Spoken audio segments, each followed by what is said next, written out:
May mga librong tahimik pero lumalaban. May mga librong hindi sumisigaw pero ramdam mo ang bigat. At may mga librong tulad nito, mapangahas, matapat at walang takot na inilalantad ang kwento ng isang taong nasa gilid ng lipunan. Ito ay ang uri ng aklat na hindi lamang basta-basta binabasa. Ito ay pinakikinggan, sinasaktan ka at binabago ka. Ako nga pala si Matthew Andre Amoyo at welcome sa aking book review vlog.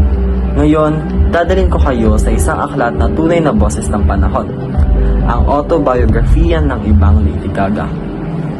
Ang may akda ng librong ito ay si Stephanie J. Alvarez, kilala rin noon bilang Jack Alvarez.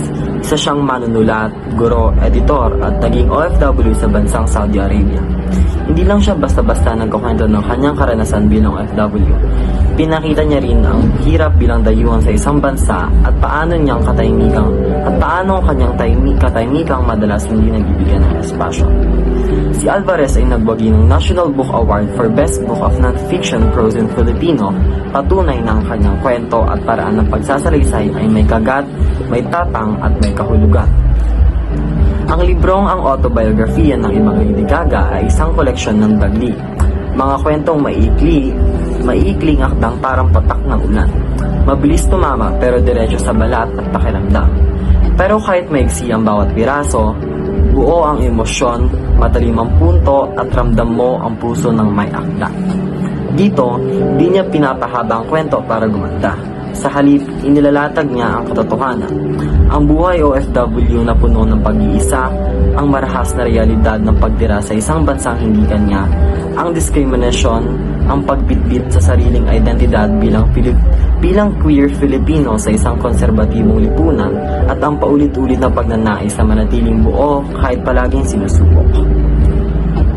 May mga parte ang librong ito na masakit, tulad ng pagsasalaysay ng author kung paano ang homesickness ay parang isang mabigat na anino na sumusunod kahit saan. May mga dagling nakakatawa, puno ng kabastusan, sarcasm at palaban na humor na siyang paraan ng may akda para mabawasan ang bigat ng nararamdaman.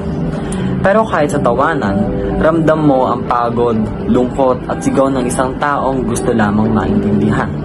May mga parte sa libro na nagpapakita kung paano siya tinawag ng ibang Lady Gaga. Ito ay hindi tungkol sa pagiging popstar, kundi sa pagiging ibang tao. Yung taong hindi kasya sa kahon, hindi tugma sa inaasahan, at laging may nakasabit na panghuhusga.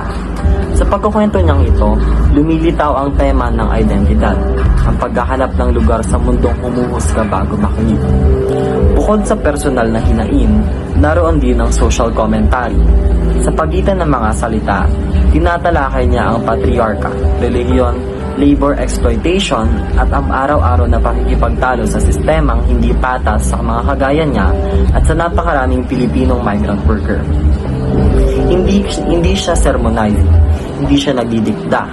Basta inilalagay niya sa mesa ang totoong karanasan at tayo na ang hahawak at huhusgan nito.